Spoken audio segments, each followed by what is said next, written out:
Assalamualaikum warahmatullahi wabarakatuh. Selamat pagi, salam sejahtera untuk kita semua. Perkenalkan, saya Fauzi Nahwa. Saya akan memandu acara webinar pagi ini. Webinar pada pagi ini bertemakan kiat praktis penanganan dan stimulasi anak dengan hambatan wicara. Acara ini diselenggarakan oleh Klinik Tumbuh Kembang Anak Diandra Terapi Terpadu. Oke. Diandra Terapi Terpadu melayani konsultasi, asesmen tumbuh kembang anak, berbagai terapi yang berkaitan dengan anak seperti terapi perilaku, okupasi, sensori integrasi, terapi akademik, kemudian ada penyusunan program dan controlling home program. Oke, Klinik Diandra Terapi Terpadu beralamat di Klinik Pratamarani, Jalan Imam Bonjol, Kapling Pemda, Karawaci, Tangerang. Terima kasih bagi Bapak Ibu yang telah bergabung bersama kami pada acara webinar pagi ini. Sebelum itu, perkenankan saya untuk membacakan tata tertib pada webinar kali ini. Tata tertib yang pertama, untuk memudahkan peserta dalam mengikuti webinar, dihimbau untuk menggunakan perangkat yang terkoneksi internet dengan baik, kemudian user Zoom yang digunakan peserta harus sama dengan nama ketika registrasi. Meeting ID mohon tidak meneruskan kepada orang lain. Harap mematikan video saat materi berlangsung untuk menghemat bandwidth. Kemudian panitia akan menonaktifkan audio atau memute peserta selama materi berlangsung. Panitia akan dipersilakan untuk memberikan pertanyaan melalui kolom komentar dengan format nama, kota, kemudian pertanyaan. Link daftar hadir dan feedback akan dikirimkan melalui kolom chat dan sertifikat akan dikirimkan setelah mengisi daftar hadir. Materi bisa diakses melalui Instagram @diandra_terapi_terpadu.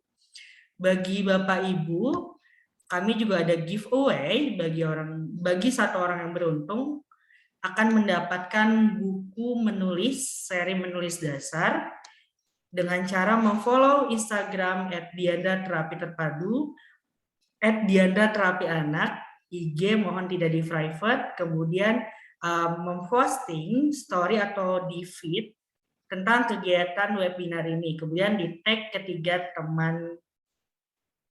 Kemudian mention @diandra_terapi_anak. Pemenang akan diundi melalui akun IG. Kemudian terakhir,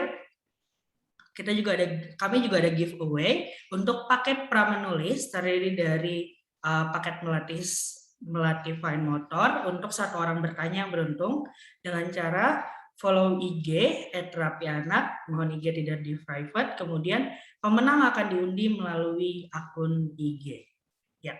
Langsung saja Bapak Ibu, materi yang pertama itu tentang deteksi anak dengan wicara yang akan disampaikan oleh Ibu Seventias Prilandari. Oke, sebelum itu saya akan membacakan biodata atau profil singkat. Ibu Tias, biasa dipanggil, itu lulusan akademik terapi wicara di YBW Jakarta, lulusan S1 Pendidikan Luar Biasa di Universitas Negeri Jakarta. Pengalaman bekerja beliau di Klinik Bimbingan Remedial Terapi di BSD Tangerang Selatan, kemudian juga sebagai terapis wicara di SLB Harapan Ibu, Happy Kids Terapi, kemudian terakhir ada di Kashmir Terapi di Perum. Untuk mengetahui lebih lengkap atau ingin bertanya tentang terapi wicara, bisa juga follow IG Ibu Tias di @seventias Prilandari. Untuk itu langsung saja kita materi ke Ibu Tias, waktu dan tempat kami sediakan. Silakan Ibu Tias.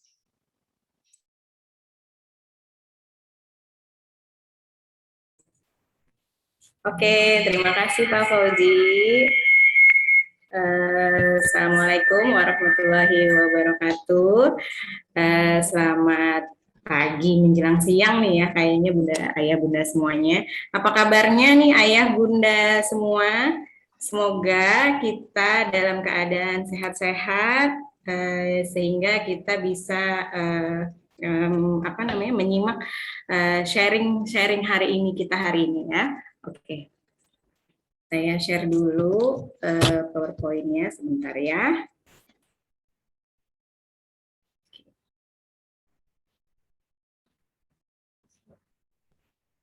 Belum. Belum ya, sebentar.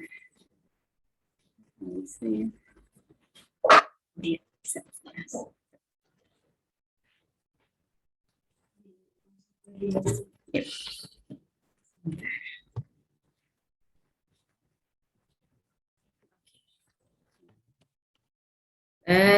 Terima kasih kepada Pak Fauji yang sudah memberikan kesempatan kepada saya untuk sharing hari ini tentang penanganan dan simulasi anak dengan hambatan bicara. Oke.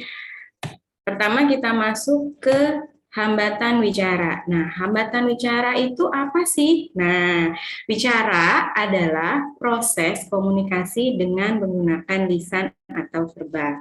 Nah, yang perlu kita garis bawahi di sini adalah komunikasi secara verbal atau bersuara. Oke. Nah, kemudian dalam perkembangan anak, hambatan dapat diartikan sebagai suatu kesulitan atau halangan anak dalam mencapai tahapan perkembangannya. Jadi usia mentalnya tidak sesuai dengan usia perkembangannya. Oke, kemudian hambatan bicara dapat diartikan sebagai suatu kesulitan atau halangan anak dalam berbicara sesuai usia atau tahapan perkembangan bicara yang dimilikinya. Jadi, hambatan bicara di sini si anak tidak sesuai dengan usia perkembangannya, dengan usia mentalnya. Oke, jadi kita di sini harus tahu dulu tahapan apa sih tahapan perkembangan bicara bahasa pada anak pada umumnya. Oke, sekarang kita masuk ke tahapan perkembangan bicara anak. Oke, pertama ada 0 sampai 3 bulan atau kita sebut dengan refleksi vocalization. Nah, pada tahap ini seluruh aktivitas anak masih bersifat refleks. Tangisan dan suara-suara yang dihasilkan tidak disadari oleh anak. Jadi pada umur usia 0 atau bayi pada saat baru lahir, bayi itu adalah menangis. Nah, itu sudah masuk ke perkembangan bahasa bicaranya ya dengan menangis. Nah, apa yang terjadi jika anak tidak langsung menangis? Biasanya ada kasus-kasus bayi yang lahir tidak langsung menangis. Nah, itu akan menyebabkan kekurangan oksigen pada otak atau disebut juga anoksia. Nah, itu akan mengakibatkan hambatan pada perkembangan bahasa bicaranya nanti. Oke. Nah, kemudian ada tahap 3 sampai 6 bulan atau bisa disebut juga dengan babbling. Pada tahap ini sering disebut masa anak mengoceh ya. Anak senang mengulang-ulang bunyi yang dibuat. Kemudian ocehan yang dihasilkan anak membentuk suku kata. Contohnya mama, papa, tapi itu masih bersifat refleks ya, tidak belum konsisten gitu. Kemudian selanjutnya ada tahapan berikutnya ada 6 sampai 9 bulan atau biasa disebut dengan Nah, pada tahap ini sering disebut tahap pengoceh atau jargon. Tahapan ini bukan merupakan refleks lagi. Jadi tahap laling, bedanya laling dengan babbling, laling sudah mulai konsisten, ya, sudah mulai konsisten ocehannya, ya seperti mama, papa, kemudian emam atau nen. Jadi itu semua sudah konsisten dan diulang-ulang juga. Kemudian ada tahap berikutnya pada tahap 9 sampai 12 bulan atau disebut juga ekolali. Nah, pada tahap ini anak memiliki kecenderungan untuk meniru atau mengulang suku kata maupun kata dari suatu individu tanpa mengubah apa yang dikatakan kepadanya, juga apa yang didengar dari lingkungannya. Akan tetapi, belum diiringi dengan pemahaman bahasa dari makna yang terkandung dalam ujarannya. Jadi si anak sudah mulai memiliki kosakata yang agak lumayan banyak nih, ya. Kayak misalnya dia sering kita dengar, ayo adik kita bobo. Nah, kemudian dia mengulang perkataan kita bobo. Nah, tapi dia belum memahami makna tersebut gitu ya. Cuman hanya mengulang-mengulang. Oke. Kemudian tahap terakhir ada 12 sampai 18 bulan, yaitu true speech. Nah, pada tahap ini pola wicara anak sudah dapat dimengerti. Maksudnya, meskipun kejelasan artikulasinya belum sempurna, setiap ujaran anak sudah mewakili pengertian tertentu. Anak pada tahap ini sudah mampu mengucapkan rangkaian 2 sampai 3 kata. Nah, ini sudah si anak sudah mulai bertambah lagi kosakatanya, yang tadinya cuma 1 kata, sekarang bisa sampai 2 kata. Misalnya dia mau susu. Nah, kemudian dia bilang mau tutu gitu ya. Biasanya anak-anak mengucapkan 2 kata gitu ya, atau mau bobo ya. Kemudian ibu atau mamah gitu ya, mamah mau gitu kalau misalnya kita menawarkan sesuatu. Nah, kemudian apa saja sih faktor penyebab hambatan bicara? Nah, sekarang kita masuk ke faktor-faktor penyebab hambatan bicara. Yang pertama ada terlalu banyak menonton TV atau gawai atau handphone ya. Nah, kok kenapa ya terlalu banyak menonton TV atau melihat video dari handphone saja bisa menyebabkan hambatan bicara? Karena tontonan dari TV atau video ya hanya bersifat komunikasi satu arah. Nah, jadi si anak hanya bisa menyimak video atau tontonan dari layar televisi, ya, tidak ada interaksi dari si anak maupun TV tersebut, ya. Nah, jadi jika selama ini si anak terbiasa menonton televisi sendirian, nah ya, ia akan hanya mendapat interaksi dari salah satu pihak, ya. Oke. Akibatnya si anak akan mengira bahwa komunikasi yang wajar atau benar tersebut adalah komunikasi satu arah. Nah, jadi ini bisa menyebabkan anak menjadi mengalami hambatan bicara, gitu ya. Kemudian kedua, ada minimnya interaksi dengan orang tua atau lingkungan sekitarnya. Nah, ini orang tua di sini berperan penting nih ya bagi kelancaran atau kelancaran bicara pada anak. Nah, orang tua yang jarang mengajak anak untuk berbicara atau berkomunikasi sangat memungkinkan membuat anak mengalami keterlambatan bicara karena stimulasi yang diberikan dari lingkungan itu sangat minim. Nah, berakibat kosakata yang dimiliki si anak menjadi terbatas. Jadi jangan takut nih Bunda, ayah Bunda dibilang ibu cerewet gitu ya. Padahal untuk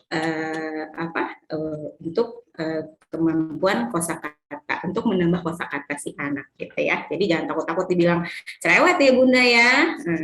Kemudian ketiga, ada gangguan pendengaran. Nah, ya, anak dengan gangguan pendengaran akan membuatnya tidak bisa mendengar suara-suara atau percakapan di sekitarnya. Nah, hal ini otomatis akan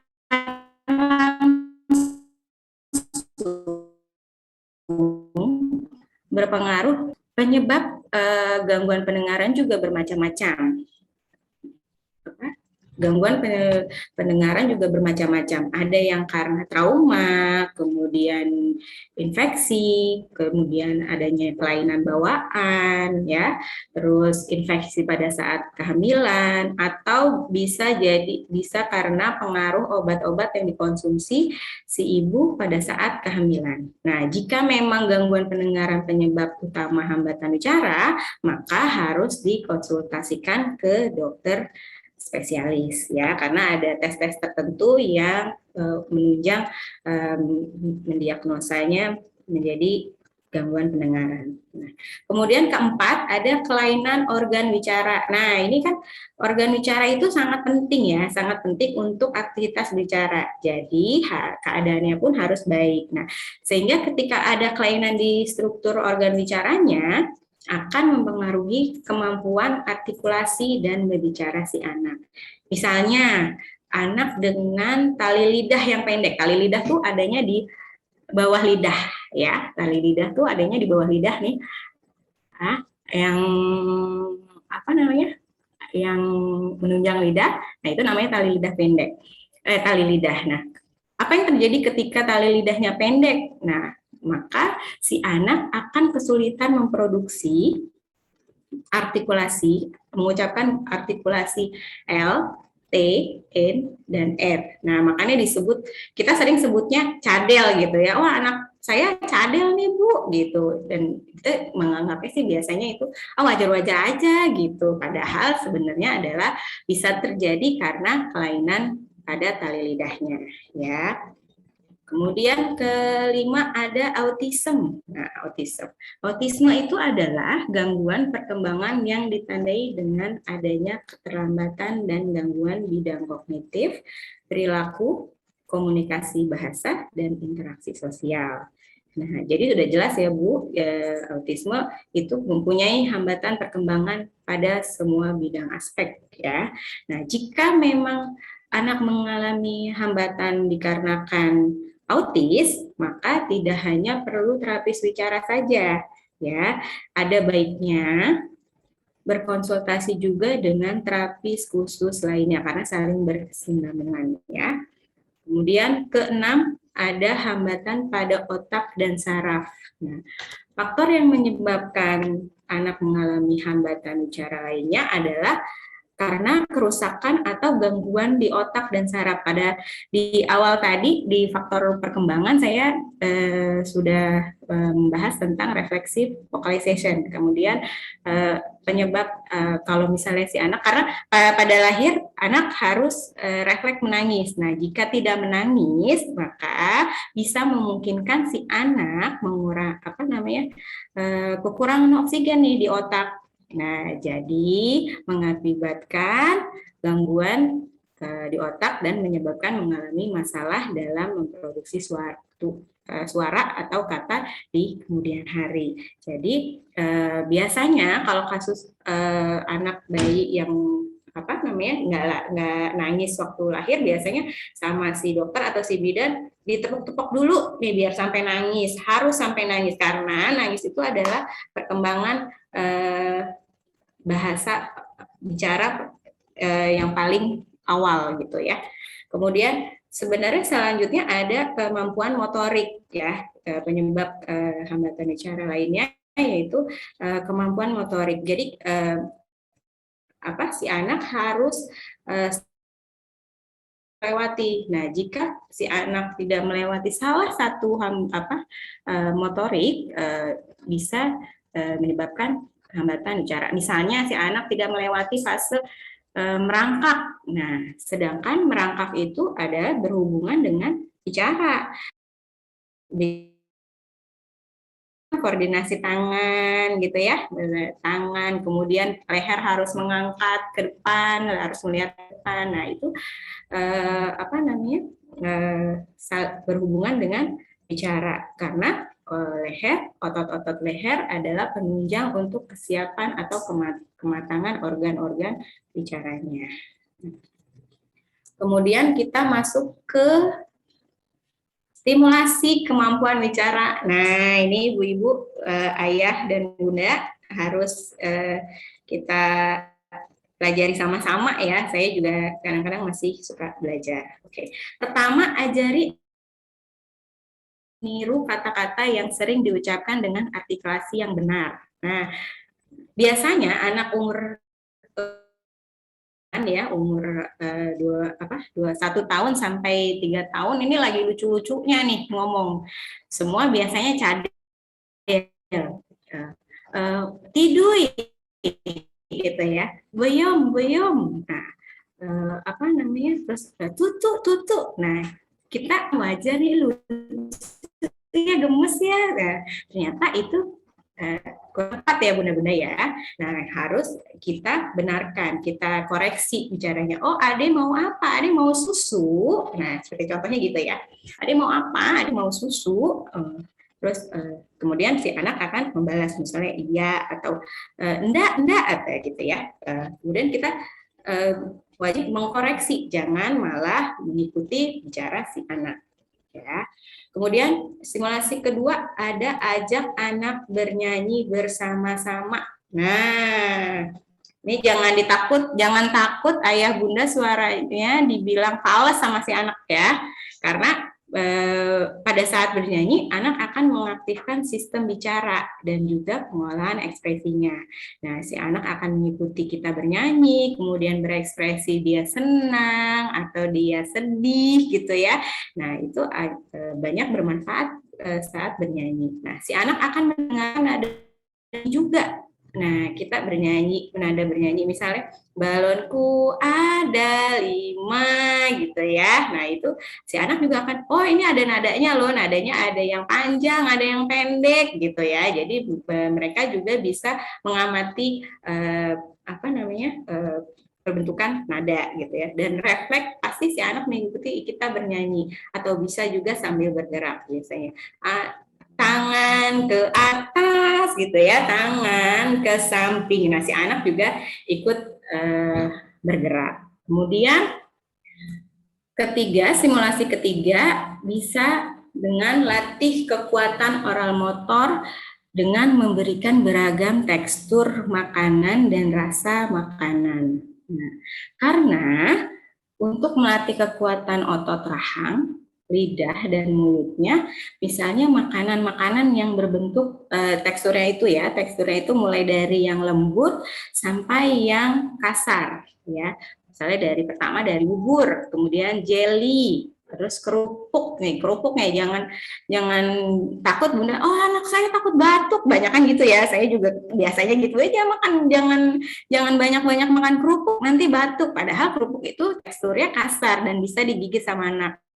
Kemudian daging-dagingan. Nah, daging itu kan teksturnya biasanya lebih alot ya. Nah, jadi untuk melatih otot rahang. Jadi si anak lebih aktif bergerak, rahangnya lebih aktif bergerak gitu untuk mengunyah si daging ya. Jadi lebih aktif bergerak nyam gitu ya si anak, jadi lebih aktif bergerak rahangnya. Nah, jadi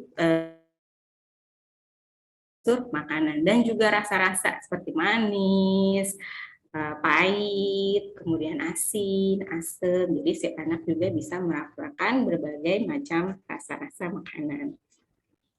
Kemudian terakhir ada, ini belum terakhir Ibu. Kemudian yang selanjutnya ada latih kemampuan oral motor anak dengan menyikat gigi. Nah, menyikat giginya tidak hanya di gigi saja, bisa di lidah, juga otot mulut bagian dalam ya.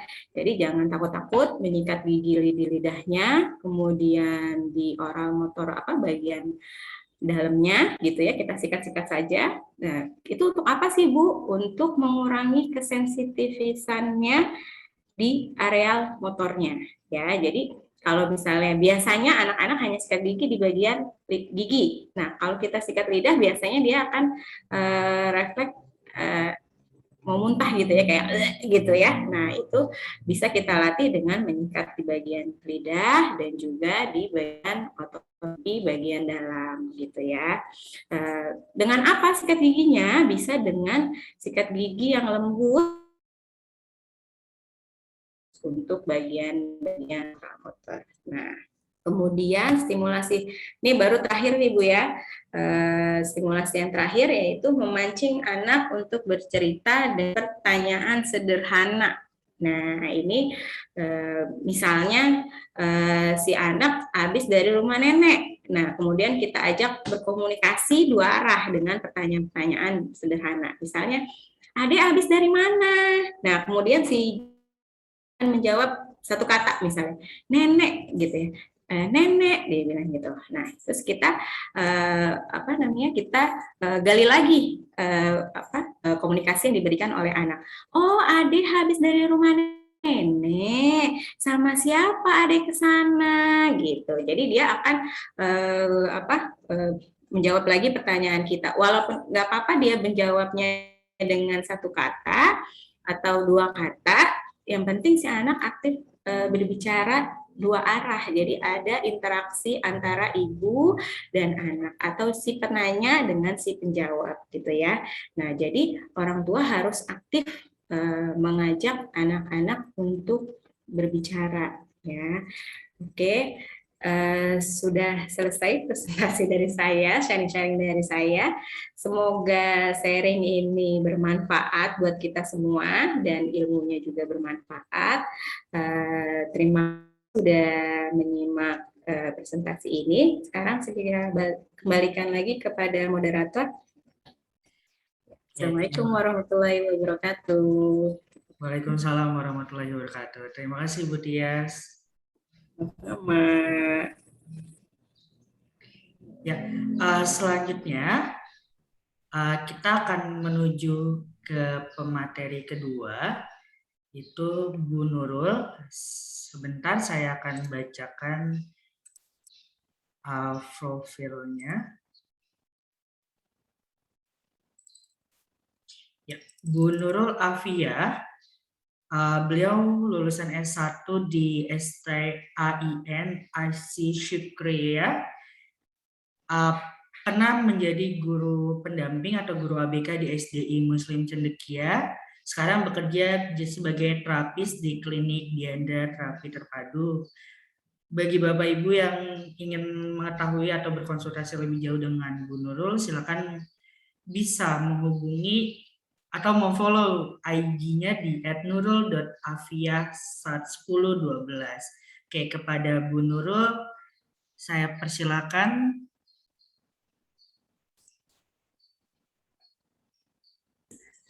Ya, terima kasih Bapak Fauzi atas kesempatannya.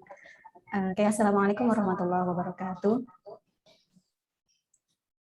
Alhamdulillahirrahmanirrahim. Terima kasih kepada teman-teman yang sudah menyempatkan waktunya untuk hadir di acara Zoom ini. Oke. Hari ini saya akan coba menjelaskan tentang penanganan dan stimulasi anak hambatan bicara. Nah, setelah stimulasi dan kita tahu hambatan bicara anak, kemudian kita tahu stimulasinya bagaimana untuk mengembangkan kemampuan bicara anak atau bicara anak. Nah, sekarang kita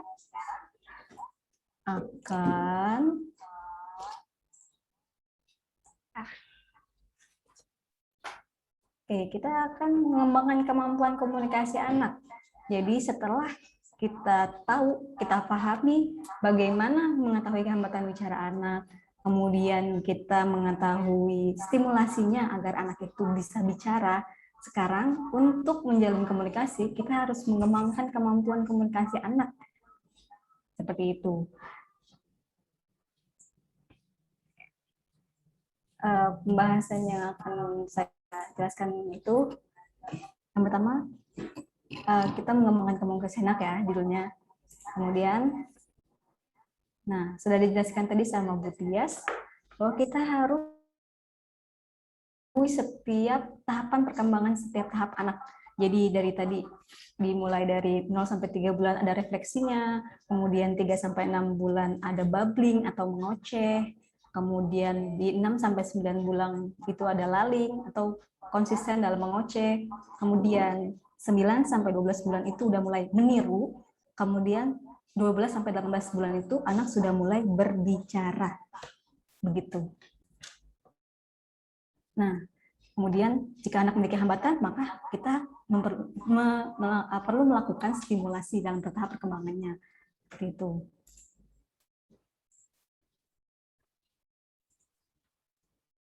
Oke, kapan kita harus khawatir?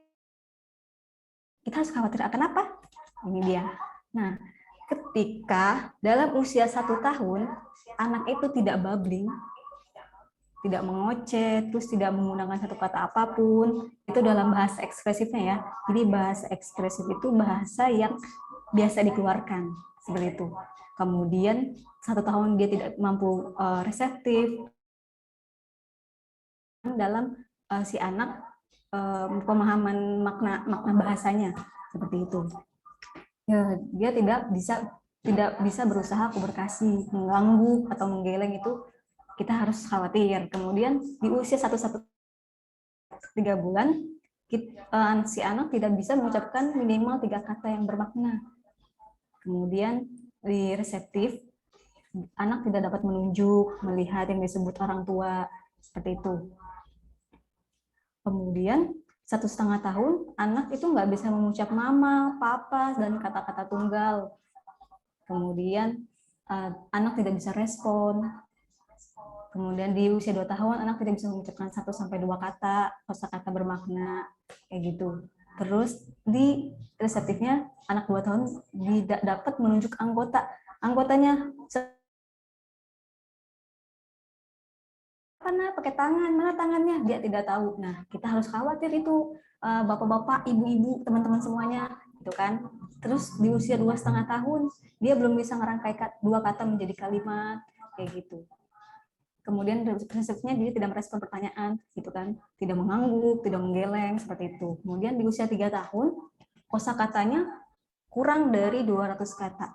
Biasanya anak-anak itu di usia 3 tahun dia sudah memiliki kosakata sehingga sampai 200 kata, seperti itu.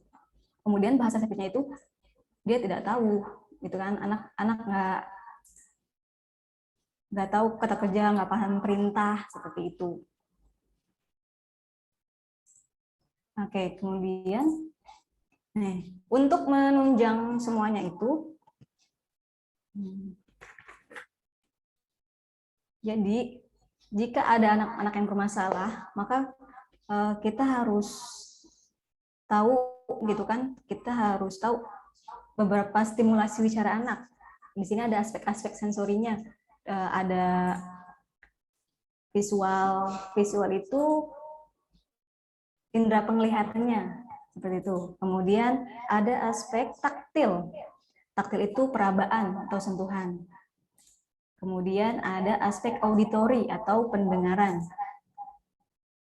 Ada olfaktori itu penciuman. Kemudian ada vestibular, yaitu keseimbangan. Ada proprioseptif, yaitu gerak sendi dan otot. Lalu ada gustatori atau mengunyah, seperti itu. Nah, saya akan jelaskan satu persatu ya. Jadi, hambatan sensori yang mempengaruhi bahasa. Jadi begini ya, Bapak, Ibu, dan teman-teman sekalian, bahasa sama bicara itu adalah 2 hal yang berbeda. Kalau bicara itu menggunakan otot-otot lidah, rahang, pokoknya saluran vokal yang tadi Bu Tias jelaskan. Kemudian gangguannya apa? Ya tadi yang saya sebutkan. Jadi umur anak 1 tahun, dia tidak bisa mengucapkan 1 kata. Kemudian sedangkan bahasa itu mengacu pada keseluruhan sistem kata-kata maupun simbol yang ditulis. Bisa diucapkan atau diekspresikan dengan gerak tubuh untuk mengkomunikasikan makna, seperti itu. Kemudian biasanya bahasa itu dia itu mengalami kesulitan dalam memahami apa arti kata yang dia katakan, gitu. Dia nggak tahu misalnya susu, dia cuma aja asal ucap aja susu, tapi dia nggak tahu susu itu apa, seperti itu contohnya.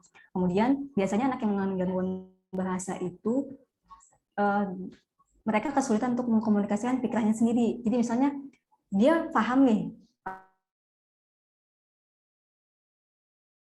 mengucapkannya. Misalnya dia mau susu, dia cuma nunjuk-nunjuk seperti itu. Kemudian, jadi bahasa dan wisata itu saling berhubungan, walaupun mereka memiliki dua aspek yang berbeda, mereka itu saling berhubungan untuk akan adanya komunikasi dalam kehidupan sehari-hari, seperti itu. Kemudian, nah, ini dia nih, biasanya anak-anak yang mengalami gangguan bahasa dan bicara, mereka mengalami kehambatan di visual. Di visual itu berhubungan dengan rangsangan pada indera penglihatan. Biasanya anak-anak seperti ini hambatannya adalah dia tidak mampu kesulitan dalam kontak mata. Jadi ketika misalkan dipanggil, dia tidak nyaut gitu. Seperti itu.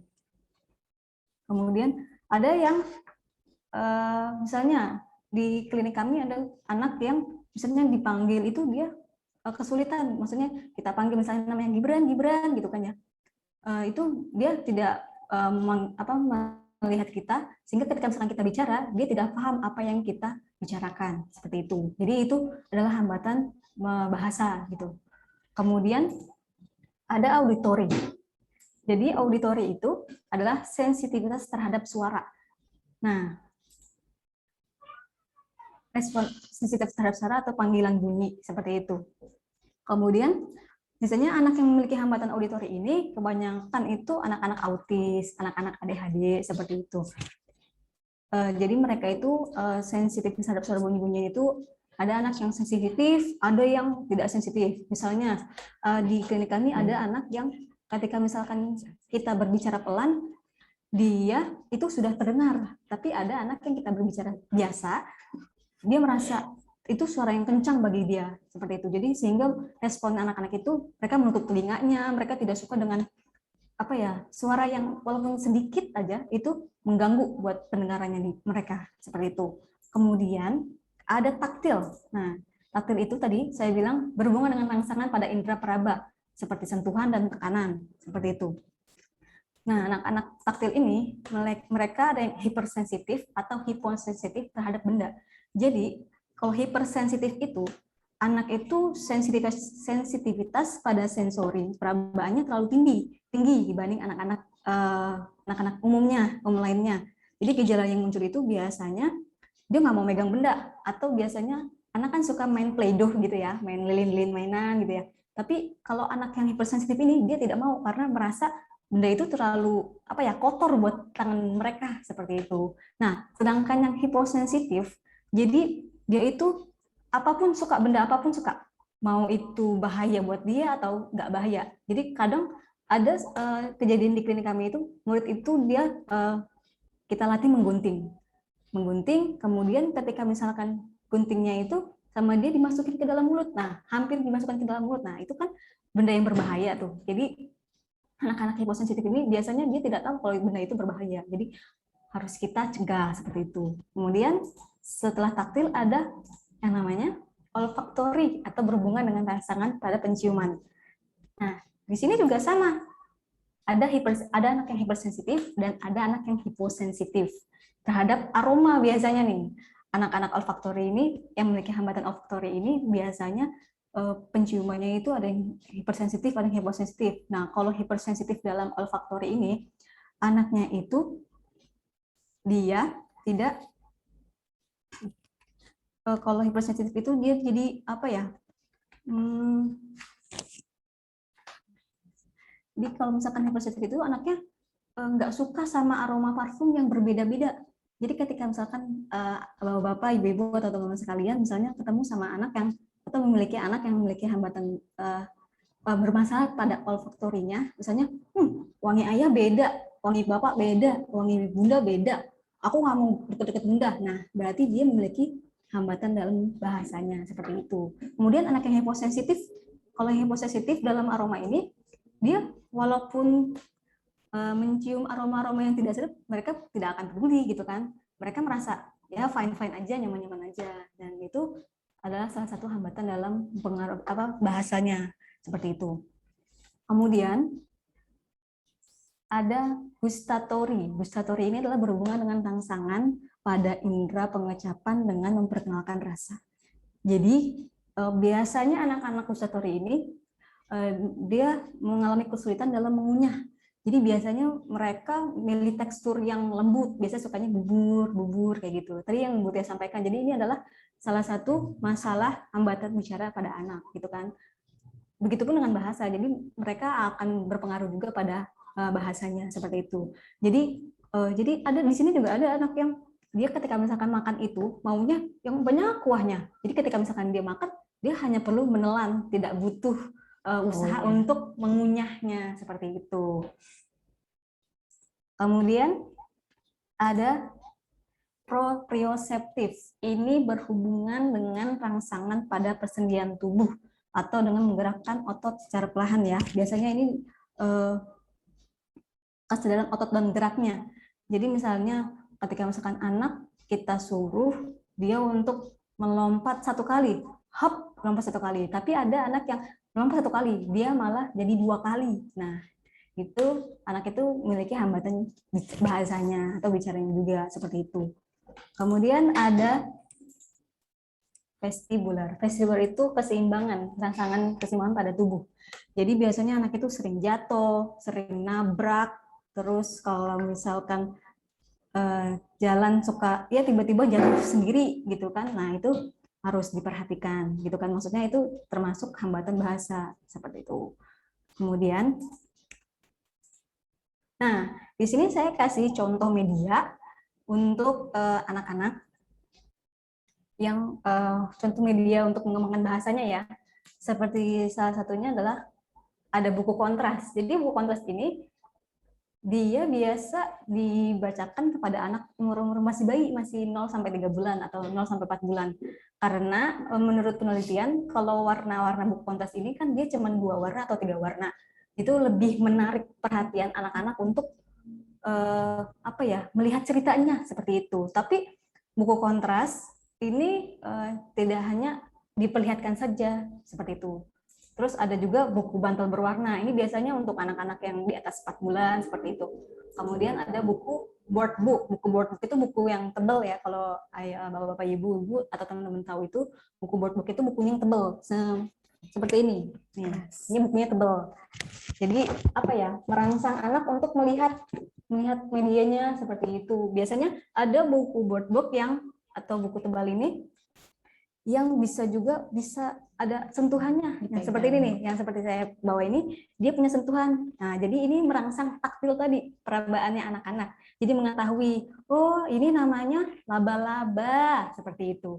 Oh laba-laba seperti ini ya bentuknya, itu atau modelnya seperti ini ya gitu. Jadi buku-buku ini kalau misalkan bapak-bapak, ibu-ibu atau teman-teman sekalian kasihkan misalnya atau teman-teman bapak-bapak, ibu-ibu ini nggak bisa jagain anaknya gitu, misalnya sibuk dengan pekerjaannya, kasih aja buku. Tapi harus didampingi. Misalnya kalau ada pengasuhnya suruh bacain, ceritain aja di bukunya. Cerita apa aja, sesuaiin dengan gambarnya. Seperti itu. Jadi merangsang anak untuk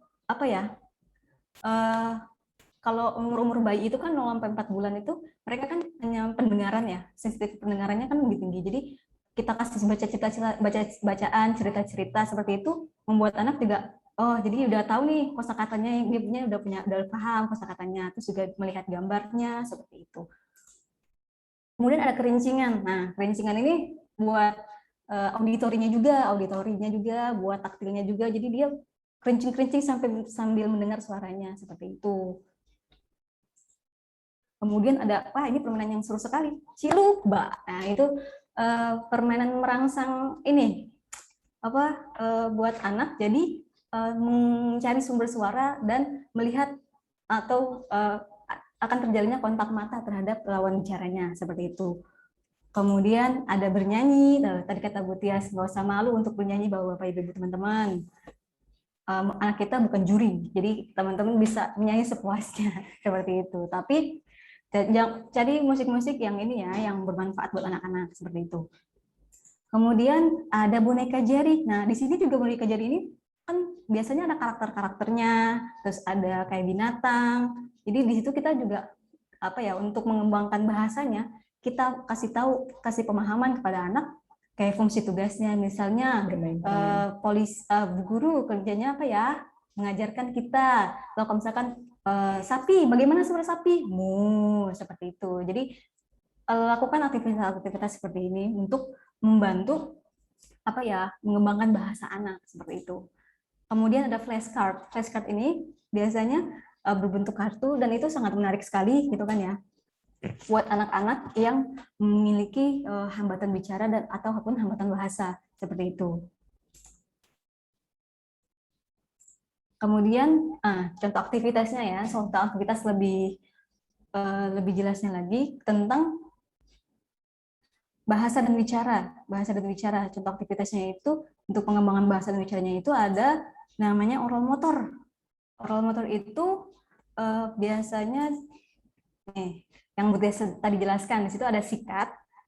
Sikat itu untuk membantu organ-organ bicaranya seperti lidah tadi, seperti itu. Kemudian pipi bagian dalamnya, seperti itu. Kemudian ada sedotan. Nah, sedotan itu untuk kekuatan meniupnya, terus ada peluit untuk kekuatan meniupnya juga, gitu kan. Kalau minum itu kan dia menarik airnya seperti itu. Kadang ada murid yang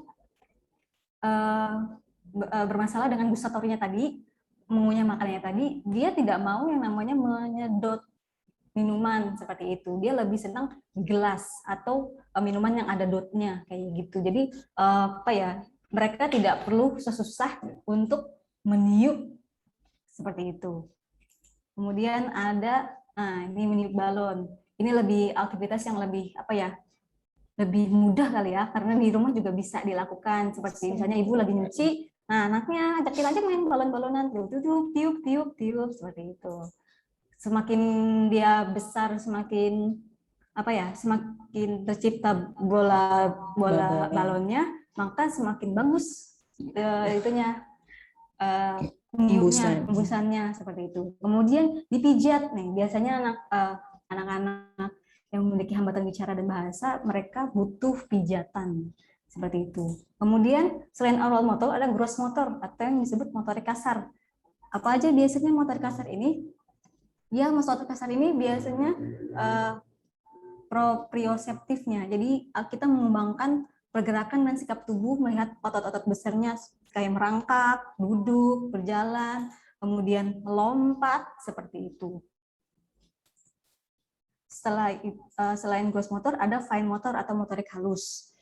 Nah, motorik halus ini adalah aspek yang berhubungan dengan kemampuan anak melakukan gerakan yang melibatkan otot-otot kecil dan koordinasi tangan.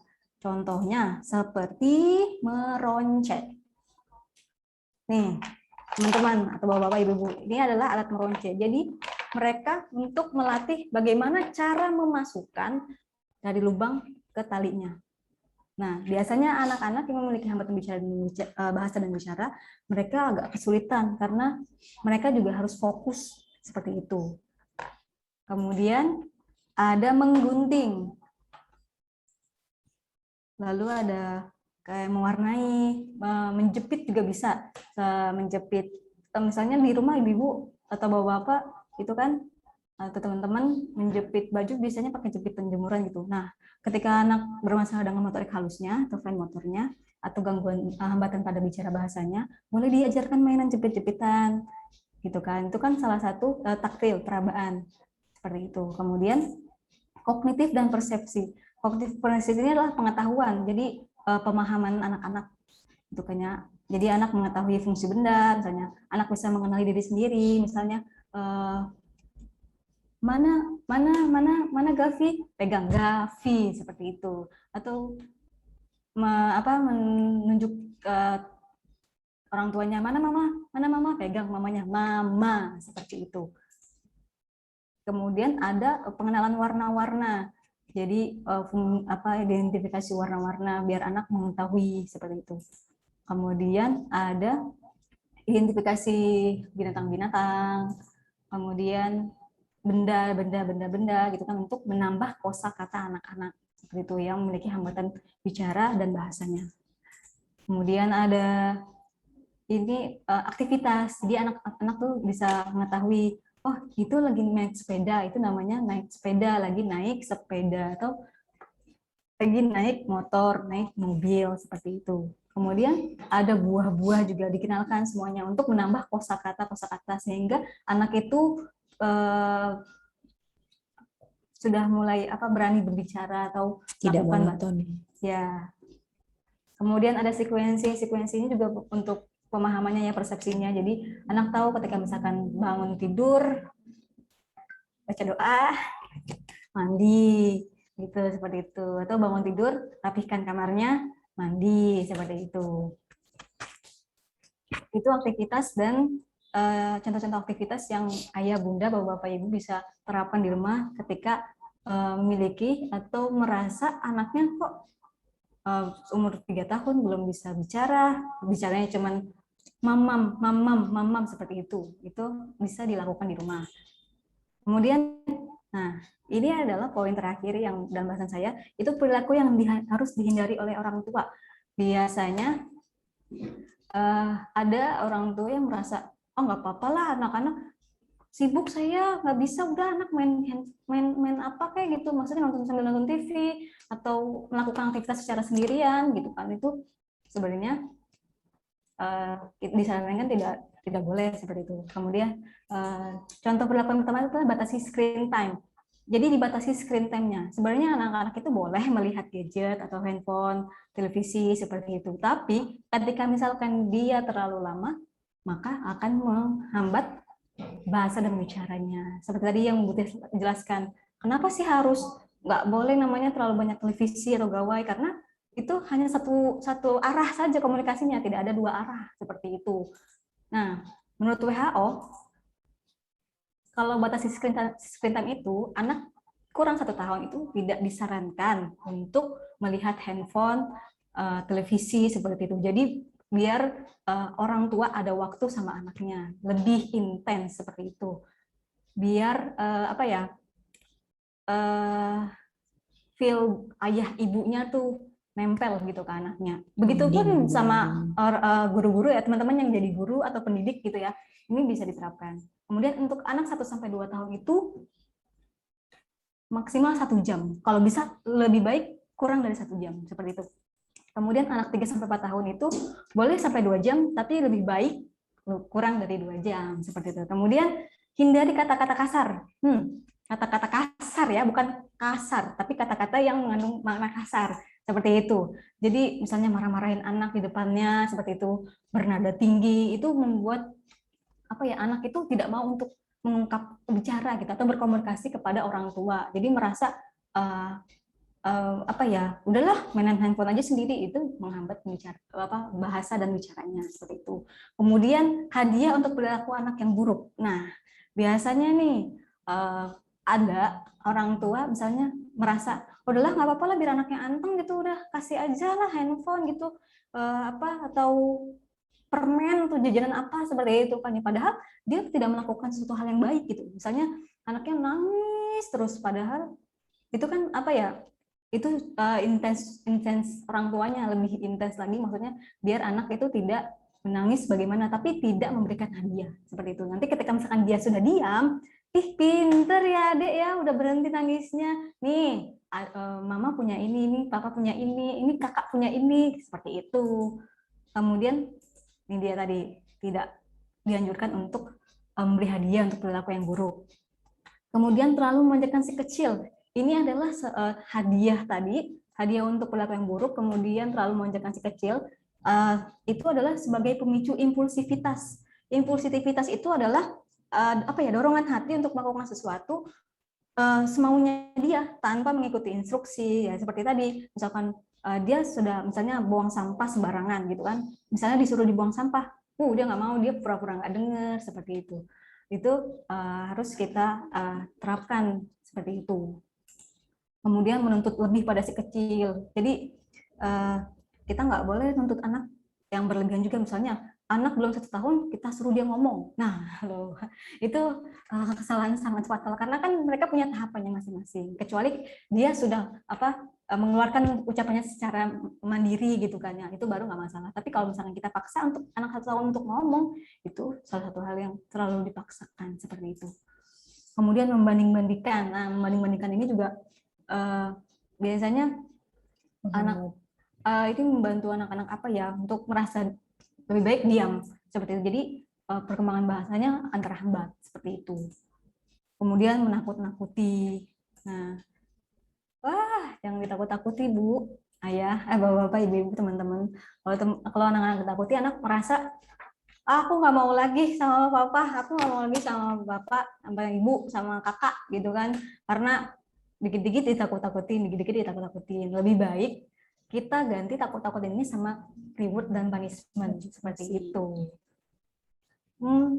Mungkin itu aja ya yang bisa saya sampaikan. Jadi untuk teman-teman, bapak-bapak, ibu-ibu, teman-teman semuanya, untuk mengembangkan komunikasi bahasa ini, kita butuh sekali kesempatan, kita butuh waktu, kita butuh tenaga demi mencerdaskan anak bangsa. Jadi demi apa ya? Buat anak-anak itu lebih terbuka sama kita. Jadi kan ketika misalkan ada hambatan, kalau bisa kita psikologisnya anak. Jadi stimulasi dari kecil itu lebih baik gitu kan. Jadi kalau misalkan orang tua, bapak-bapak, ibu-ibu atau teman-teman yang sedang hamil gitu kan ya, coba kita kasih stimulasi dalam perut kandungan, misalnya kita ceritain cerita-cerita seperti itu, terus kita hindari makanan yang tidak baik, kita jadi harus makan makanan yang bergizi seperti itu. Kemudian buat kakak-kakaknya gitu kan ya, atau saudaranya gitu kan, dibantu gitu kan, jadi saling kerjasama untuk merangsang apa ya kemampuan anak ini untuk berbahasa seperti itu. Itu aja mungkin dari saya, kurang lebihnya saya mohon maaf. Saya kembalikan ke Pak Fauzi. Ya, saya tutup dengan baca Assalamualaikum warahmatullahi wabarakatuh. Waalaikumsalam warahmatullahi wabarakatuh. Terima kasih untuk Bu Nurul. Oke, yang luar biasa sekali materinya. Yang pertama dari Bu Tias tentang deteksi dini dan stimulasi anak. Jadi kita membahas tentang faktor penyebabnya. Terus kemudian ada stimulasi, bagaimana cara menstimulasi anak untuk bicara. Jadi ada kita ajarkan meniru, terus bisa penyanyi, latihan olah motor, terus dan sebagainya seperti itu. Ya, untuk dari Bu Nurul sendiri, bagaimana sih cara mengembangkan atau bagaimana cara mengembangkan komunikasi dan bahasa itu bisa dengan media banyak sekali kayak bahasa itu ada melalui buku kontras atau buku bantal yang biru tadi, kemudian bisa lewat kartu-kartu dan sebagainya gitu. Ya, selanjutnya kita akan membuka pertanyaan. Oke, tapi sebelum itu saya mau mengingatkan kembali untuk tentang giveaway. Jadi kami akan membagikan 1 buah buku tentang menulis dasar. Jadi di dalamnya ini ada bagi anak yang baru mengenal tulisan atau bagaimana anak baru kita ajarkan tentang memegang pensil dan anak baru mengenal huruf atau angka. Nah, dengan buku ini Bapak dan Ibu bisa mengajarkan dengan mudah atau praktis gitu. Di dalamnya juga ada tips bagaimana orang tua dapat mengajarkan anak. Nah, bagi Bapak Ibu yang menginginkannya bisa follow Instagram @diandra_terapi_anak, posting story dan atau feed kegiatan webinar, kemudian tag 3 teman, mention ke @diandra_terapi_anak, pemenang akan diundi melalui akun IG. Kemudian bagi Bapak Ibu yang ingin memesan juga bisa melalui admin Diandra. buku ini. Harganya bagi Bapak Ibu yang mau harganya sekitar 90.000, nanti bisa menghubungi admin Diandra. Kemudian juga bagi penanya akan mendapatkan paket pra-menulis untuk 1 orang penanya. Syaratnya cuma 1, follow Instagram @diandra_terapi_anak. Oke, kita langsung ke pertanyaan.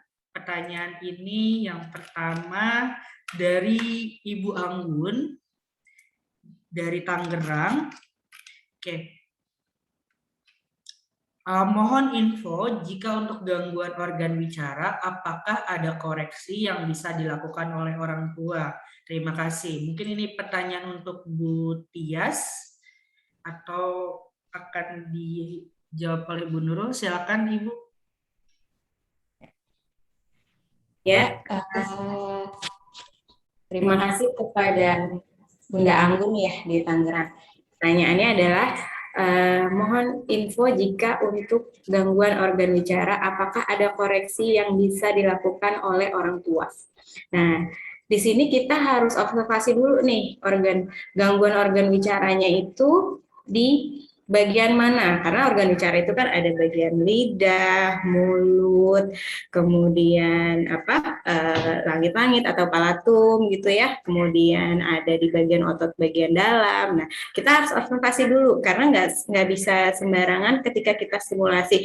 Misalnya kita simulasinya meniup gitu ya, meniup bubble-bubble gitu ya. Nah, sedangkan dia ada gangguan di palatum itu di langit-langit mulut gitu ya, yang di atas ini ada gangguan atau ada sumbing itu tidak hanya di bagian bibir bagian depan, tapi hanya bisa terjadi di bagian dalam. Nah, jadi itu harus kita observasi dulu. Jika memang ada gangguan, misalnya contoh simpelnya aja ya, contoh sederhananya aja, misalnya ada gangguan di bagian otot mulut gitu ya, otot mulut. Bisa kita latih tadi seperti kata Bu Nurul bilang, bisa melatih dengan meniup gitu ya, yang paling sederhana. Karena meniup itu mudah didapat barang-barangnya, kayak misalnya bubble gitu ya, kemudian balon. Tapi kalau untuk balon agak tingkatannya udah agak lebih sulit, karena kalau misalnya bubble harus membutuhkan hembusan atau hembusan lebih kencang lagi gitu ya. Urutan pertama adalah misalnya peluit kita bisa dapatkan barang-barangnya dengan mudah gitu ya. Terus kemudian bubble itu bisa melatih organ-organ bicara di area bagian mulut. Kemudian kalau misalnya lidah bagaimana kita simulasinya Bu Tias? Ya, simulasinya bisa dengan kita menempelkan rasa gitu ya, atau madu di bagian bibirnya. Jadi si anak mengikuti arah madu gitu ya. Misalnya di bagian sisi kiri si anak menjilat di bagian di bagian bibir bagian kiri gitu ya. Kemudian kita oleskan semua madunya di bagian bibir sehingga si anak mampu menjilat gitu ya, menjilat bagian bibir gitu. Mungkin itu simulasi yang bisa dilakukan di rumah, tapi kita harus observasi dulu gitu ya, gangguannya udah di mana, kemudian sebatas apa, berat atau ringan gitu ya. Tapi kalau misalnya berat kan harus ada penanganan khusus gitu Pak Fauzi. Mudah-mudahan Bunda Anggun sudah terjawab ya pertanyaannya. Oke, selanjutnya dari Ibu Afifah Priyatna, dari Jakarta. Apakah kemampuan berbicara ada hubungannya dengan kemampuan sensori integrasi anak? Oke, mungkin ini materinya Bu Nurul, mungkin silakan. Iya, untuk Bunda Afifah dari Jakarta. Jadi kalau berbicara itu ada hubungannya dengan sensori integrasi. Tadi yang saya sudah jelaskan, jadi beberapa sensori integrasi seperti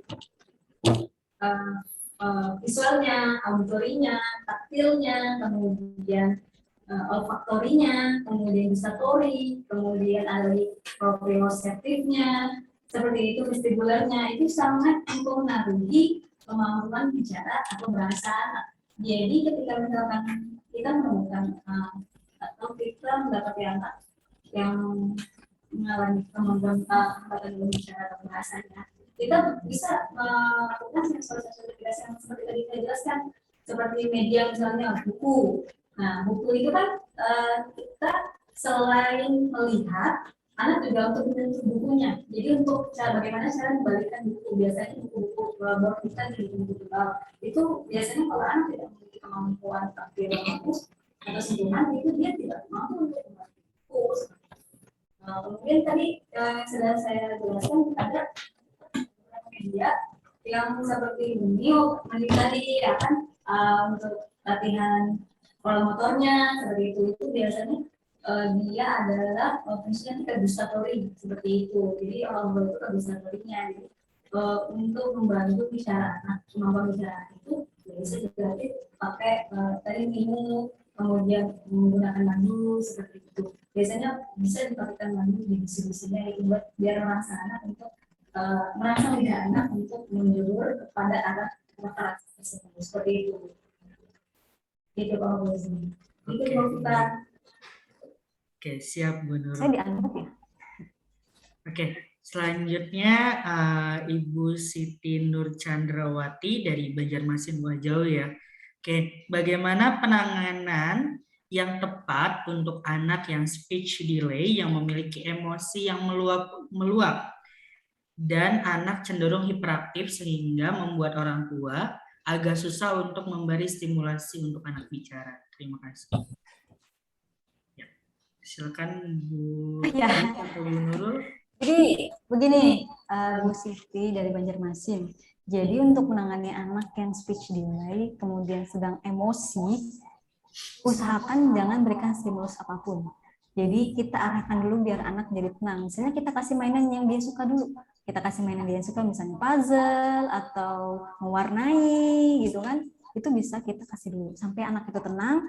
Kemudian ada respon kontak mata, barulah kita kasih stimulasi bahasanya, bicaranya seperti itu. Jadi ketika anak lagi marah, gitu kan ya, bisa kita kasih pelukan dulu, gitu kan, kita kasih tenangan, gitu, kita kasih berikan nada-nada yang buat dia tenang, atau kalau masih belum gitu kita kasih mainan-mainan, gitu kan. Biasanya kalau beberapa murid saya juga gitu kan ya, kalau misalkan dia nggak mau masuk ke kelas gitu, jadi kita pancing dulu mainan, ada mainan bagus nih, coba sini, ayo kita main, ada bola, ini kan mainan kesukaan kamu nih, puzzle angka, ada ABC, seperti itu. Nanti anak udah mulai respon gitu kan, mulai mau, baru kita kasih stimulasi, seperti itu. Ibu Siti Banjarmasin, semoga menjawab ya. Oke, mungkin Bu Tias ada tambahan?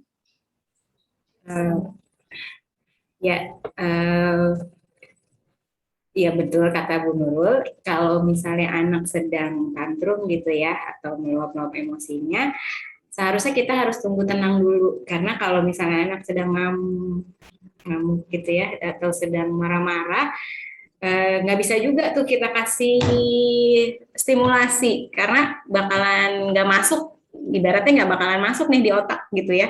Jadi harus menunggu dia tenang, kemudian kita rayu dengan mainan-mainan yang disebut sama Bu Nurul yang dia sukai, atau kita ajak berbicara, atau kita ajak nyanyi. Nah, anak-anak kan biasanya kalau nyanyi emosinya lebih meredam. Nah, jadi kita tunggu dulu sampai si anak emosinya tenang, baru kita berikan stimulasi. Karena kalau misalnya anak dengan emosi tinggi, apapun yang kita berikan akan ditolak oleh anak. Gitu. Itu dia Bu, siapa tadi Bu? Bu Siti, ya Bu Siti. Gitu ya Bu Siti. Oke. Baik, selanjutnya dari Ibu Nindi Asih ya dari Ramsel, bagaimana menangani anak berumur 7 tahun yang speech delay dengan kondisi belum bisa mengucapkan satu kata pun dengan jelas. Sudah dicoba untuk stimulasi komunikasi dua arah, tetapi si anak masih belum terlalu tanggap akan pertanyaan atau ucapan yang disampaikan. Mohon infonya, terima kasih. Ya, Silakan. ya, mungkin saya akan jawab ya. Untuk Bunda Nindi, anak umur usia 7 tahun, kemudian speech delay dengan kondisi belum bisa mengucapkan satu kata pun dengan jelas. Maksudnya di sini mengucapkan satu kata dengan jelas, bagian ujung-ujungnya aja. Kayak misalnya tadi apa namanya? Kayak misalnya makan dia maunya cuma mam gitu ya dia bilang, atau apa dia gitu, apa dia cuma menunjuk, atau dia mengucapkan di bagian-bagian akhir-akhiran kata. Ya, itu kemampuan apa yang dia miliki, maksudnya kejelasan apa namanya kondisi tidak bisa mengucapkan, benar-benar tidak bisa atau nonverbal, atau dia sudah bisa tapi ujung-ujungnya saja gitu. Nah ini memang kalau untuk bicara harus diobservasi ya, nggak bisa kita melihat oh ini kita bilang nih anak tuh telat bicara karena nggak bisa ngomong-ngomong ya udah usia segini, kosakatanya kurang nih gitu. Jadi harus diobservasi. Kenapa? Karena untuk menindaklanjuti gangguan-gangguan tersebut gitu. Jadi yang tadi sudah dijelaskan oleh Bu Nurul bisa dengan kartu-kartu, tidak hanya komunikasi dua arah yang sering kita ajak ngobrol, kemudian apa namanya berbicara kita lebih aktif kepada anak, walaupun si anak memberikan tanggapan yang minim gitu ya, tapi kita harus tetap ajak si anak terus-terus menstimulasi untuk berbicara dengan menggunakan flashcard gitu ya, dan buah-buahan, jadi pemahamannya dia tetap dapat, kemudian bahasanya juga dia bisa nerima gitu Ibu Nindi gitu. Jadi kita harus tahu dulu kondisi, maksudnya mengucapkan kata satu kata pun ini benar-benar nggak bisa, belum ada kosakata, atau bisa tapi ujung-ujungnya aja gitu. Baik, terima kasih Bu Tias. Selanjutnya, ya mungkin Bu Nurul ada tambahan?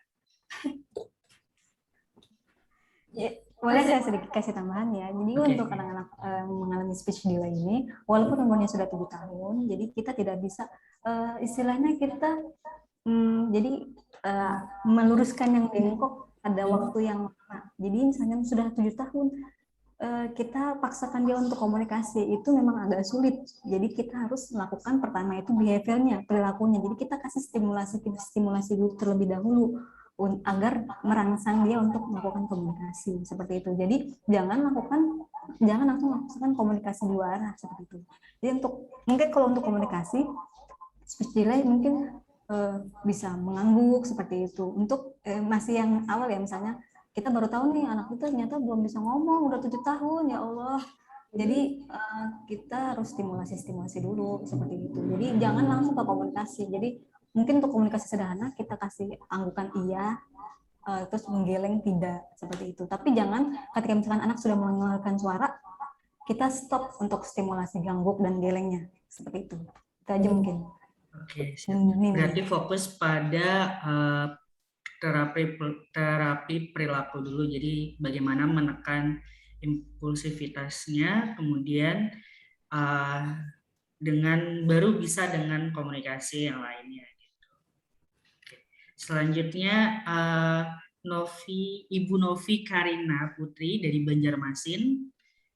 Saya seorang guru pendamping, ada salah satu anak yang sekarang sudah duduk di kelas 2, tetapi gaya bicaranya membeo, misalnya makan, anak cuman bisa bicara kan, mama disebut ma, mempunyai kosakata yang sangat sedikit, terkadang hanya membalas dengan senyum, anggukan dan gerengan kepala saja saat kita bertanya, seperti ingin bertanya tetapi tidak bisa menyebutnya, sangat jarang mengeluarkan suara kecuali menangis atau ada yang mengajaknya bicara dan lain-lain. Langkah apa yang harus saya lakukan terhadapnya? Sedangkan di sisi lain saya juga memegang beberapa ABK dengan spesifikasi beragam di sekolah karena guru pendamping sekolah hanya ada saya. Ya, ini cukup kompleks sekali ya di sekolah ini. Ya, silakan. Oke, Iya, Iya. dengan Ibu Bu Nosi Nurul ya. Karina di Banjarmasin. Ibu guru ya, ibu guru pendamping. Jadi anaknya belum bisa berbicara tapi dia sudah duduk di kelas 2. Luar biasa. Itu sangat luar biasa. Jadi ketika misalkan anak dia tidak bisa menyebutkan kata, kemudian dia tidak mengeluarkan suara kecuali hanya menangis seperti itu biasanya kita bisa kasih kayak percakapan apa ya, percakapan yang konsisten gitu. Jadi itu aja kayak gitu. Jadi misalkan apa dia misalnya masih membeo juga gitu kan, kalau misalkan dia bilang kita misalkan makan, dia cuma bilang kan, mengikuti ya, jadi dia belum bisa menjawab apa yang kita maksud, jadi ya persepsinya, jadi untuk persepsinya itu dia masih belum bisa seperti itu. Jadi kita kenalin, misalnya kalau misalkan jawabnya dia cuman kita bilang sudah makan gitu kan, terus dia bilang makan gitu kan, dengan tanda tanya, dengan seolah-olah bertanya balik gitu kan kepada gurunya, itu kita jelasin sudah makan. Kalau misalkan itu kita kasih tahu sudah, jadi kita kasih jawabannya. Jadi ketika misalkan anak itu membeo, jadi kita kasih tahu jawabannya, biarkan anak nanti menjawab lagi sudah, misalnya seperti itu. Misalnya sudah makan, dia akan bilang lagi kan makan, dia bilang seperti itu. Kemudian kita langsung jawab sudah, seperti itu. Jadi kalimat jawabannya itu kita pertegas, misalnya sudah, seperti itu. Itu untuk makanannya. Jadi untuk pola komunikasinya seperti itu. Kemudian ketika misalkan dia nggak bisa, dia cuma bisa nangis misalnya ya, biasanya kalau misalkan dia cuma menangis, jadi kita kasih tahu, jadi dia karena memang belum paham, jadi persepsinya dia belum dapat, sehingga apapun yang dia pengen itu dia pasti bisa cuma menangis gitu kan, karena dia nggak tahu cara ngomongnya, terus gimana cara komunikasinya, terus juga dia nggak tahu kenapa dia pokoknya mau itu menangis aja pokoknya seperti itu. Jadi kita kasih tahu, misalnya dia misalnya haus atau lapar, jadi misalnya namanya kita kasih namanya Zafi ya, Zafi mau minum gitu kan ya, kita kasih tunjukin, terus dia berhenti nangis, berarti itu dia maunya seperti itu. Jadi apa ya, mau minum, mau seperti itu. Jadi kita pengulang kata-kata seperti itu. Biasanya anak-anak ABK ini kita harus lebih sering konsistensi sama pengulangan kata-kata seperti itu. Mungkin itu aja sih yang bisa saya jelaskan. Mungkin Bu Tias mau nambahin? Ya cukup kok. Ini saya ini aja ya Pak Fauzi, dari Bu Nindi yang tadi udah ada balasan nih, kata Bu Nindi kan iya Bu, jadi kalau diajak komunikasi di kelas hanya jawab gitu ya, atau mengganggu atau membawa di akhir kata. Nah ini jadi berarti kosakata yang dimiliki si anak ini masih kurang ya, gitu, 7 tahun baru bisa, akhir-akhirannya saja masih kurang. Nah di sini Bu Nindi kan bilang sudah dicoba untuk stimulasi komunikasi 2 arah, tetapi si anak masih belum terlalu tanggap akan pertanyaan atau ucapan yang disampaikan. Nah di sini berhubungan dengan kognitif, si anak paham tidak dengan konteks pertanyaan sederhana yang Ibu berikan. Misalnya, Ade dari mana? Nah, dia tahu nggak sih kita dari mana itu apa sih gitu ya? Nah, berarti kan dia belum memahami konteks pertanyaan-pertanyaan sederhana. Jadi di sini simulasinya hanya penambahan kosakata saja. Kayak misalnya menambah kosakata dari nama-nama binatang, kemudian anggota tubuh, terus buah-buahan gitu ya. Bisa disimulasi dari dari yang mudah-mudah dulu gitu ya. Untuk komunikasi nggak apa-apa terus di stimulasi walaupun konteksnya si anak belum memahami gitu ya. Itu Bu Nindi, mudah-mudahan terjawab ya pertanyaan jawab pertanyaan dari Bu Nindi. Iya Bang Fauzi, saya mau nambahin yang Ya, tadi silakan. Ibu siapa?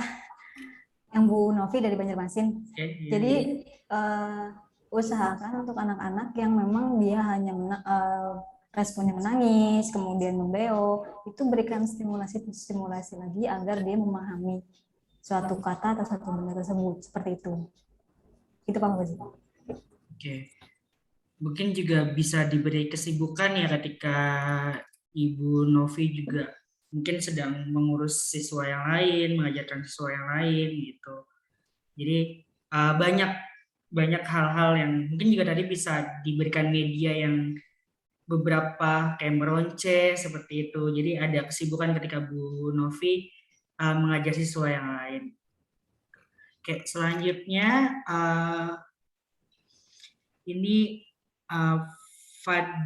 Ibu Fadilatul Mutmainah dari Tangerang. Izin bertanya, bagaimana cara menstimulasi anak terlambat bicara, khususnya pada anak yang nonverbal? Terima kasih. Ya, mungkin saya akan coba menjawab ya. Dari Bunda Fadilatul Mutmainah. Bagaimana cara menstimulasi anak terlambat bicara, khususnya pada anak yang nonverbal. Nah, nonverbalnya ini kenapa? Ya, apakah dia gangguan pendengaran? Nah, ketika dia gangguan pendengaran, si anak wajib memakai ABD, ya, alat bantu dengar, itu setiap waktu, kecuali dia mandi, bahkan dia tidur pun harus dipakai. Karena apa? Untuk menstimulasi suara-suara yang diterima sama dia. Jadi dia mulai terbiasa dengan mendengar suara-suara. Nah, nonverbalnya ini kenapa? Karena kalau misalnya anak-anak yang tidak mengalami gangguan pendengaran, biasanya verbal, tapi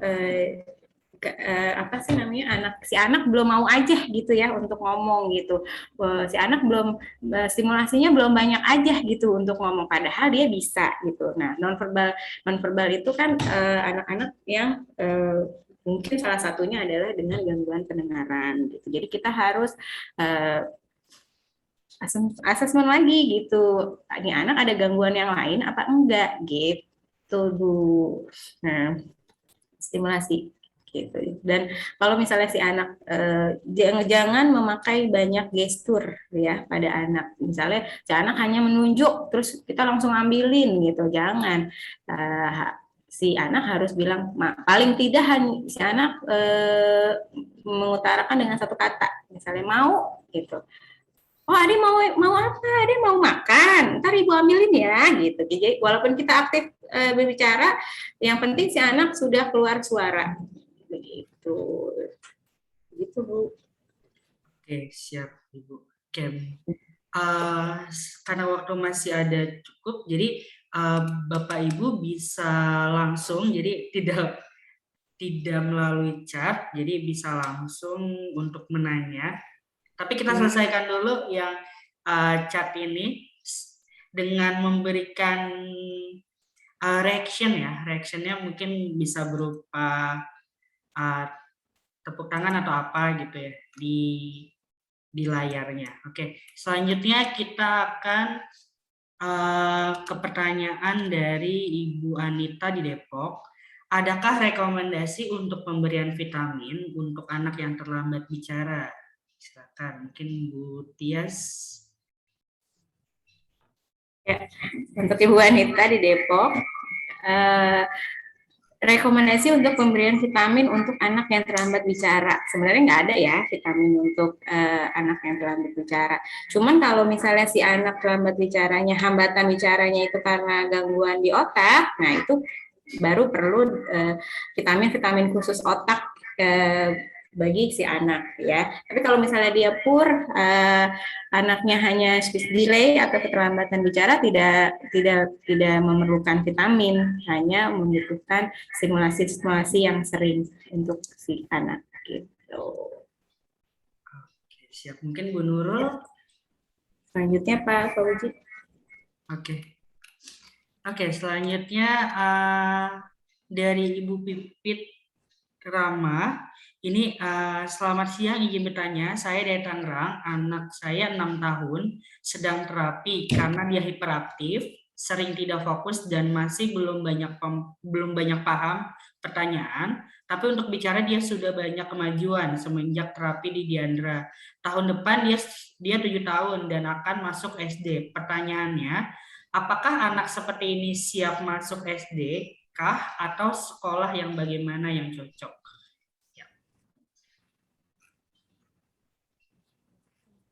Silakan. Oke. Oh, Pipit Rama. Ini namanya murid kita, Zaki dan Zafran. Dia sempat, Zaki masih di klinik kami dan abangnya itu sudah alhamdulillah perkembangannya luar biasa seperti itu. Kemudian untuk rekomendasi untuk siap atau tidaknya, karena kalau saya lihat perkembangan Ananda Zaki ini lebih spesifik karena beliau yang siap untuk masuk SD gitu kan ya. Jadi untuk pemahaman kata, bacaannya, pemahamannya memang masih minim. Cuman untuk kemampuan baca, bahasa, baca tekstual itu dia sangat hebat sekali. Tapi untuk siapnya kemungkinan bisa siap, dan rekomendasi saya adalah sekolah alam. Kenapa sekolah alam? Karena di sekolah alam itu anak tidak dianjurkan untuk duduk tenang. Jadi mereka bisa mengeksplor dirinya seperti itu di alam bebas. Maksudnya kalau sekolah umum kan ya, untuk anak-anak seperti hiperaktif ini, ketika anak umum dia malah jadi jadi cari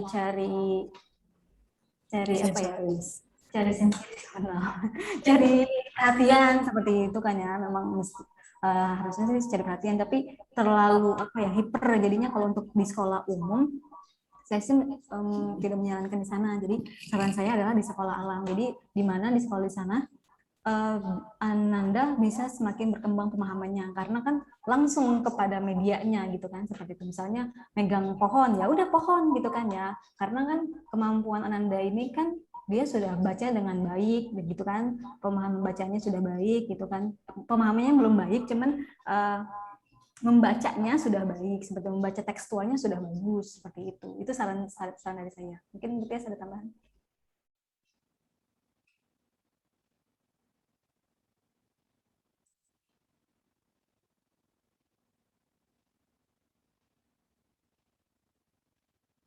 Ya, tadi siapa, Mama Gibran ya? Mama siapa Bu? Mama Zaki. Sekolah bagaimanakah yang cocok? Nah, oh iya betul kata Bu Nurul, sekolah yang cocok untuk anak-anak hiperaktif adalah sekolah-sekolah yang dapat mengeksplorasi si anak ya. Kemudian banyak aktivitas-aktivitas motorik untuk kemampuan dia energi ya, untuk energi dia. Jadi yang cocok ya memang sekolah alam, kemudian atau sekolah-sekolah yang menitik beratkan pada motorik gitu. Mungkin Pak Fauzi sendiri mau nambahin, ayo. Karena pengalaman Pak Fauzi juga mengajar di sekolah luar biasa ya, sekolah khusus ya. Ya mungkin untuk SD mungkin ya lebih baik di sekolah alam, atau mungkin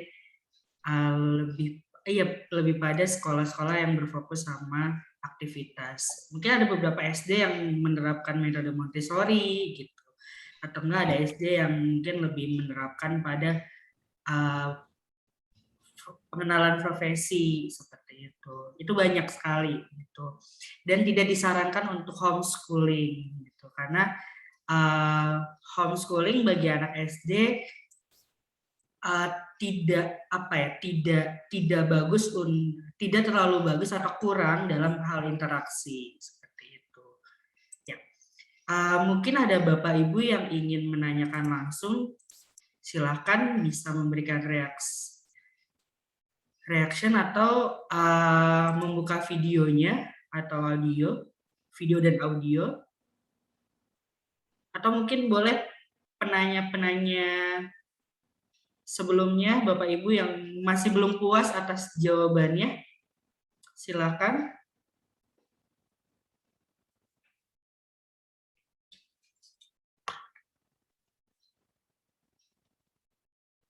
Oke, mungkin sepertinya tidak ada. Ya, sambil menunggu mungkin saya akan mengiklankan sedikit. Jadi Diandra akan membuka workshop secara daring itu temanya cara praktis terapi wicara di rumah. Jadi masih ada sebulanan lebih, itu via Zoom, materinya tentang deteksi dan diagnosa, kemudian penyusunan program terapi di rumah, penanganan dan stimulasi, dan evaluasi program terapi. Ini pematerinya Bu Dwi Hartiningsih. Beliau ada konsultan dan terapis tumbuh kembang anak di Diandra. Harga spesial ini harga 200.000 sampai tanggal 10 Oktober. Fasilitasnya pasti ada modul, kemudian alat motor, sertifikat, diskusi, dan teman. Ya. Oke, kita lihat. Oke. Sebentar.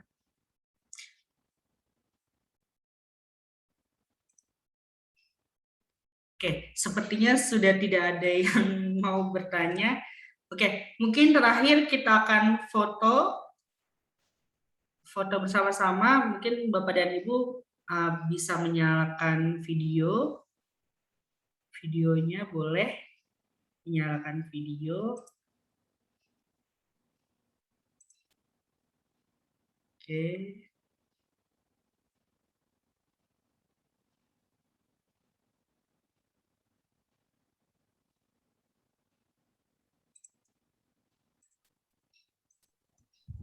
Oke, sambil menunggu, ya, silakan Bapak Ibu dinyalakan videonya, kita foto bersama.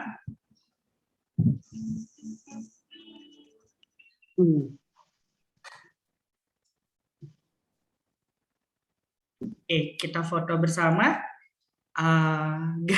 Gayanya boleh bebas. Oke, kita foto. Oke, sudah siap? Oke, kita foto 1, 2, 3. Oke, sekali lagi.